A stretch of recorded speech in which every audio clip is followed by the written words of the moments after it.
Après des décennies de plaintes et de revendications pour un traitement spécial au travail, dans l'éducation et les programmes gouvernementaux, les femmes occidentales réussissent maintenant mieux que les hommes, ou du moins, c'est ce qu'elles affirment.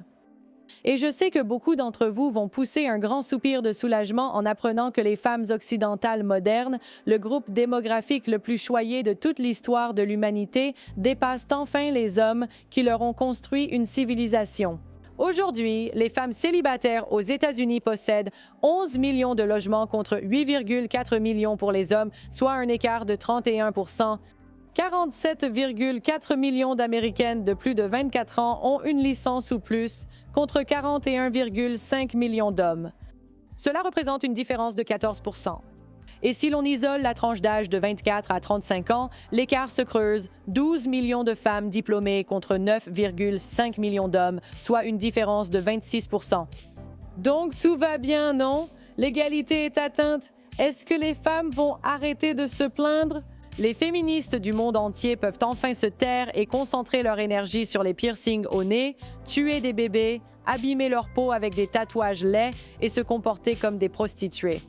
Sauf que tout cela n'est qu'une immense fraude, une victoire vide après 80 ans d'une expérience socialiste vouée à l'échec. Loin de prouver que les femmes sont égales aux hommes dans leur capacité et leur volonté de réussir, le phénomène des girl boss des années 2020 est entièrement dû à des décennies de traitement inégal, d'ingénierie sociale et de privilèges spéciaux. En réalité, même pour un succès modéré, les femmes ont besoin d'être tellement soutenues par les militants, le gouvernement et des millions d'hommes sans le savoir. Le problème commence à l'école. Le système scolaire public est dirigé par des femmes, des institutrices du 19e siècle dans les territoires pionniers jusqu'aux féministes aux cheveux violets d'aujourd'hui. Si tu te levais simplement pour leur enseigner au lieu de leur filer un fichu polycopié, mec. Tout est conçu dès le départ pour favoriser les filles et défavoriser les garçons, les enfants devant rester assis et apprendre calmement. Les filles obéissent, mais les garçons apprennent différemment et ont besoin de plus de temps moins encadré pour explorer et faire des activités pratiques. Les garçons n'ont pas envie de rester assis tranquillement et d'écrire sur une feuille de papier pendant 6 heures par jour. À l'école primaire, les garçons sont punis pour leur comportement naturel et même diagnostiqués avec un TDAH, puis médicamentés à outrance pour que leurs enseignantes n'aient pas à s'occuper d'eux. Le comportement naturel des garçons est essentiel à l'apprentissage, l'expérimentation et la prise de risque, éléments clés pour réussir plus tard dans les affaires ou les sciences. Au lieu de cela, ces impulsions sont réprimées. Dans les années 2000, les choses ont empiré avec l'idéologie féministe qui a été introduite dans les salles de classe, où l'on disait aux jeunes garçons qu'ils étaient les méchants et qu'ils étaient défectueux depuis le début. Le système éducatif dit aux garçons qu'ils devraient avoir honte d'eux-mêmes et même s'excuser pour leur sexe biologique lors des assemblées scolaires. Alors des parents m'ont contacté, vraiment furieux à propos de ce qui s'était passé. Ils m'ont dit que leur fils avait été forcé de se lever lors de l'assemblée et de s'excuser d'être des garçons. Sans surprise, dans les écoles primaires, les filles s'en sortent mieux que les garçons, du moins en général. Mais en y regardant de plus près, on constate que les filles ne dépassent pas les garçons en maths, sciences ou histoire. Les filles excellent plutôt en anglais, où il s'agit souvent de lire un livre choisi par le conseil scolaire, écrit par des féministes sur un sujet consensuel, par exemple l'importance d'être gentil avec les personnes noires, ou sur ce garçon étrange qui porte une robe. Et les filles surpassent aussi les garçons dans ce qu'on appelle les compétences non cognitives, comme bien se comporter, faire leurs devoirs et respecter les règles de l'école. Vous pourriez penser que ces choses ne se reflèteraient pas dans les notes, mais le comportement et l'obéissance peuvent faire la différence entre un A et un B sur un bulletin de l'école primaire. Le personnel enseignant des écoles primaires américaines modernes est composé à 89 % de femmes, ce qui n'est pas surprenant étant donné que l'école primaire moderne est essentiellement une garderie améliorée. Et dans ces écoles, le mal est déjà fait. Tais-toi et apprends par la répétition est gravé dans le cerveau de ces enfants. C'est là que beaucoup de garçons apprennent à éviter de poursuivre leurs études. Au collège et au lycée, on demande plus d'enseignants hommes pour les matières complexes, essentielles à la construction et au maintien de la civilisation. Mais le personnel reste composé à 64 % de femmes et la profusion de sujets inutiles et de lavage de cerveau persiste. En réalité, cela s'intensifie. Le genre est un spectre. Le patriarcat existe vraiment. Les Blancs sont intrinsèquement racistes et personne d'autre ne l'est. Avorter des bébés, c'est formidable. Les libéraux sont bons et les conservateurs sont mauvais. Dieu vous en préserve d'oser contredire votre enseignante corpulente sur l'une de ses idées. Elle pourrait vous faire échouer. Tais-toi et note-le, sinon tu risques de ne plus avoir les notes nécessaires pour entrer à l'université. Si seulement tu leur enseignais au lieu de leur donner un paquet de feuilles. Plusieurs enquêtes récentes révèlent que les garçons de la génération Z rejettent les idéologies enseignées à l'école et s'orientent davantage à droite politiquement. Les filles absorbent la propagande et l'écart avec les garçons n'a jamais été aussi grand. Selon l'Université du Michigan, les filles âgées de 14 à 18 ans étaient 230% plus susceptibles de s'identifier comme étant de gauche que leurs camarades masculins. Les lycéennes reçoivent sans cesse des encouragements à poursuivre des études supérieures, comme si un emploi de bureau était le but ultime de l'existence humaine. Quant aux garçons, ils ne reçoivent aucun encouragement. Les garçons feront des efforts pour réussir ou pas, mais au fond, qui cela intéresse?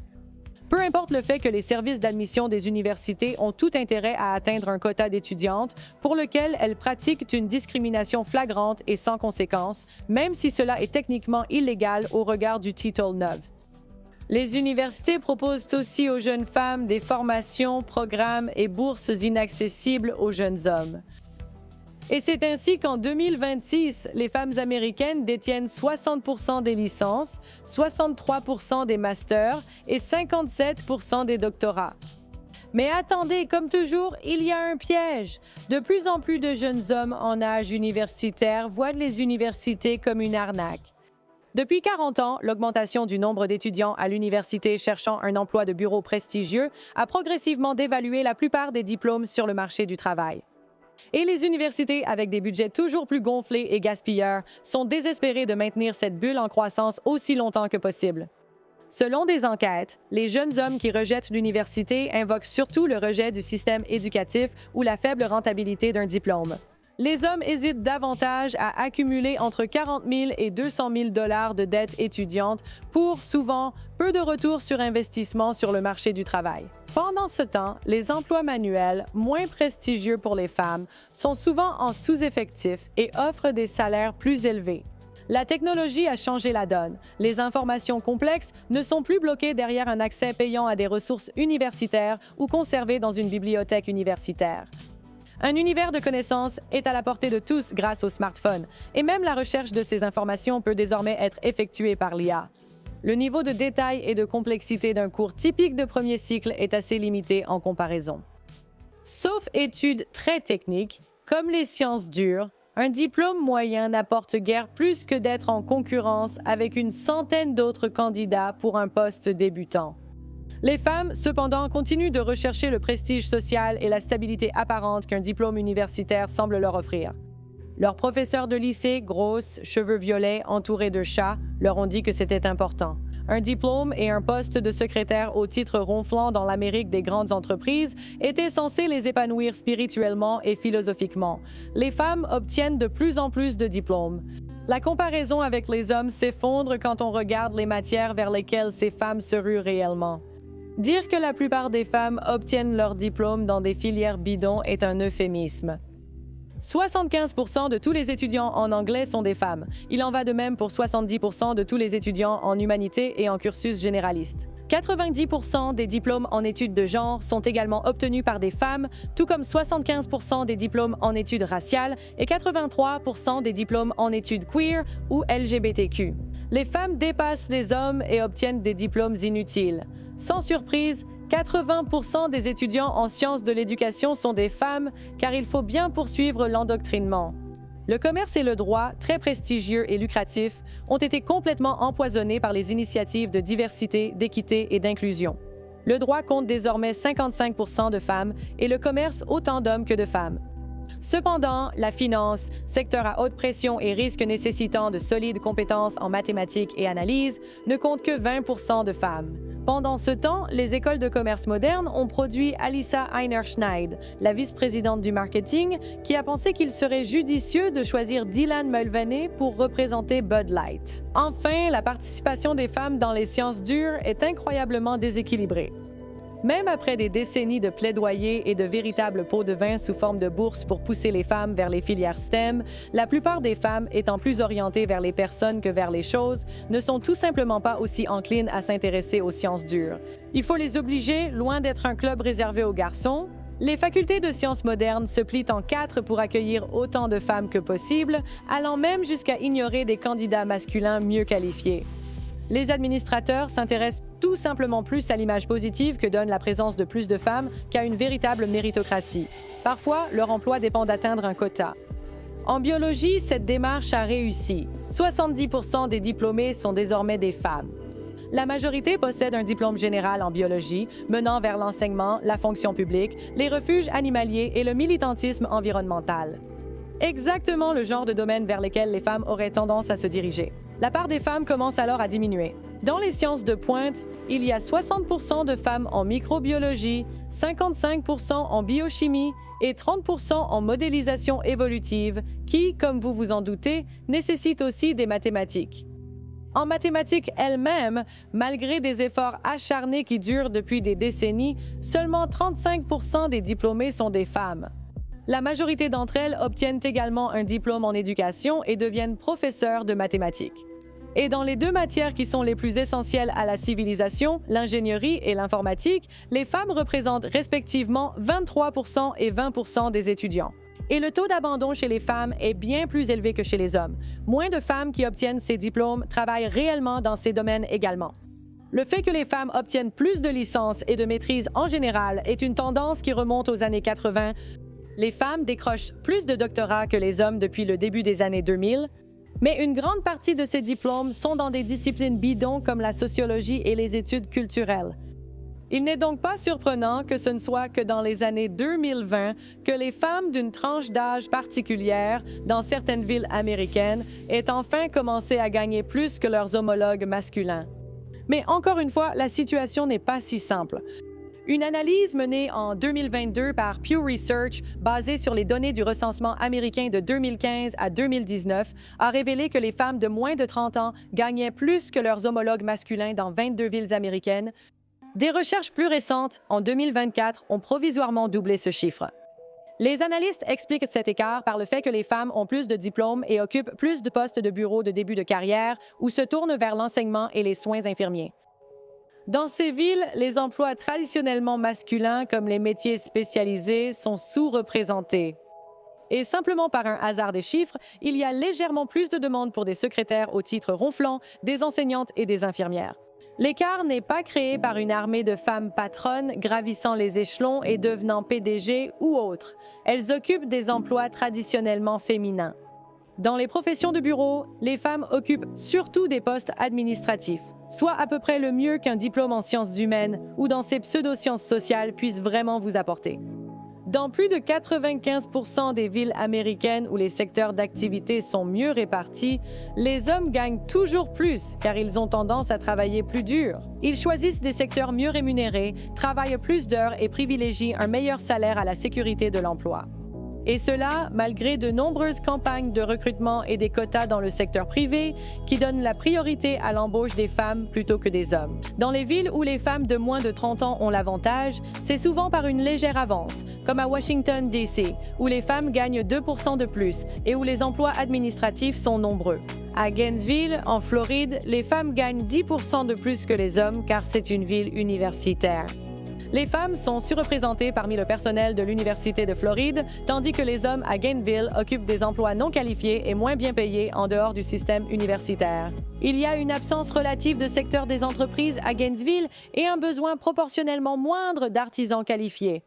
C'est pareil à Morgantown en Virginie, avec un écart de 14%. En d'autres termes, les femmes universitaires brassent de la paperasse et des inepties idéologiques comme une bande de scarabées bousiers, tandis que les hommes veillent à ce que les lumières restent allumées et que les rayons des épiceries soient approvisionnés. L'écart le plus important est à Winnetash, Washington, atteignant 20%. Bien que Winnetash soit techniquement une ville de 35 000 habitants, en réalité, c'est une économie agricole. Elle emploie de nombreux saisonniers masculins, y compris des migrants irréguliers, pour travailler dans les champs. En ville, quelques jeunes femmes travaillent dans les soins infirmiers, l'enseignement, la vente et les services. Donc, lorsque la majorité de vos jeunes travailleurs masculins peinent pour un salaire minimum, voire moins dans le cas des sans-papiers, il n'est guère difficile pour les jeunes femmes travaillant dans des bâtiments climatisés de gagner plus que l'homme moyen. C'est pourquoi les femmes célibataires aux États-Unis détiennent 31% de maisons de plus que les hommes célibataires. 2 facteurs clés. D'abord, les femmes obtiennent plus souvent la maison lors d'un divorce. Ensuite, elles vivent plus longtemps et conservent la maison comme veuves. Un autre facteur important est que les femmes célibataires sont plus enclines à s'endetter pour acheter une maison que les hommes. Les femmes, même celles qui ne sont pas des girl boss, mais qui ont des revenus faibles à moyens, sont plus prêtes à prendre un crédit immobilier pour le sentiment de sécurité et de stabilité que procure le fait d'être propriétaire de sa maison. D'une certaine manière, c'est un pur instinct de nidification. Pour la même raison, une fille considérera comme un énorme atout le fait qu'un homme avec qui elle sort possède une maison. Mais si nous avons un autre effondrement du marché comme en 2008, à cause de propriétaires incapables de rembourser leurs crédits immobiliers, vous saurez qui blâmer. Des femmes célibataires s'endettent en visant plus haut que leurs moyens. L'écart de 31% en matière d'accession à la propriété est peu lié à leur aisance financière. Pourquoi une femme célibataire moyenne aurait besoin d'une maison, ça me dépasse. Et combien de chats ont-elles? Et voilà ce que des décennies de féminisme, d'ingénierie sociale et de quotas discriminatoires leur ont apporté. Quelques données qui ne résistent pas à l'examen. Un monde où les femmes restent des contribuables qui reçoivent plus de l'État qu'elles ne versent et où un traitement spécial dans une mère de département RH est la seule façon pour elles de survivre sur le marché du travail. Et au final, selon de nombreuses enquêtes, les femmes sont plus malheureuses que jamais. Alors félicitations, mesdames, vous ne cessez de m'étonner.